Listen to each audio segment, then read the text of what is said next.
మరణించే వరకు జైల్లోనే. కోల్కతాలో వైద్యురాలిపై అత్యాచారం కేసులో నిందితుడికి యావజ్జీవ ఖైదు శిక్ష ఖరారు చేస్తూ సెషన్ కోర్టు తీర్పు.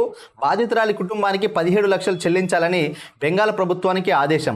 మరణదండన విధించకపోవడంపై బాధితుల అసంతృప్తి. ఇంకా నిందితుడు సంజయ్ రాయ్ ఏదైతే ఆర్జికర్ కాలేజీలో మెడికో పైన పీజీ మెడికల్ విద్యార్థి పైన అక్కడ డ్యూటీలో ఉన్న డాక్టర్ పైన అత్యాచారం చేసి హతమార్చిన ఈ యొక్క నిందితుడు సంజయ్ రాయ్కి అతను బతికున్నంత వరకు యావజ్జీవ ఖైదు ఏమని చెప్పింది. చాలామంది ఉరిదీయమన్నాడు. దానికన్నా ఇంక ఇది పెద్ద శిక్ష కదా, బతికున్నంత వరకు వాడు జైల్లోనే ఉండాలి, జీవిత ఖైదు అనుభవించాలని సెషన్ కోర్టు తీర్పిచ్చింది.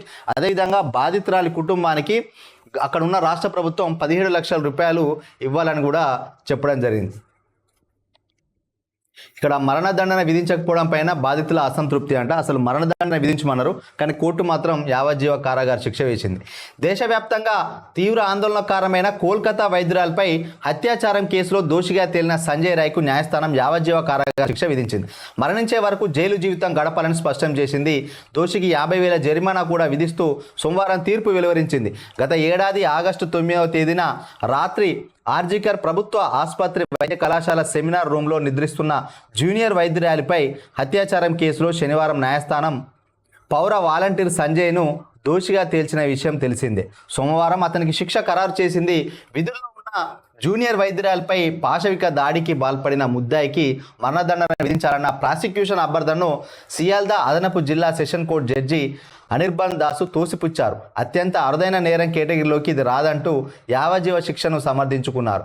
భారతీయ న్యాయ సంహితలోని సెక్షన్ 64, సెక్షన్ 66, సెక్షన్ 103(1) కింద దోషికి శిక్షలు విధించినట్టు జడ్జి తెలిపారు. రూపాయలు 50,000 జరిమానా చెల్లించని పక్షంలో దోషి మరో 6 నెలలు జైలు శిక్ష అనుభవించాల్సి ఉంటుందని పేర్కొన్నారు. ఇక వాస్తవానికి మరణశిక్ష విధిస్తే బాగుండని చెప్పి చాలామంది ఆందోళన చేసిండ్రు.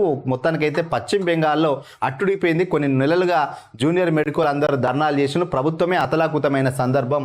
ఈ సంజయ్ రాయ్ అని ఒక విధవ చేసిన పని వల్ల ఆ యొక్క మహిళ పైన అత్యాచారం వల్ల రాష్ట్రమంతా అట్టుడిగింది. మొత్తానికైతే పట్టుకొని ఖైదు చేసి శిక్ష కూడా ఖరారు చేసిండ్రు. యావజ్జీవ శిక్ష పడింది. చాలామంది అయితే మరణదండన విధిస్తే బాగుండు, ఉరిదీస్తే బాగుండు అన్నారు. కానీ ప్రభుత్వం మాత్రం భారత న్యాయ సంహితలో ఉన్న చట్టాల ప్రకారం మాత్రమే కోర్టు ఆ విధంగా శిక్ష విధించింది.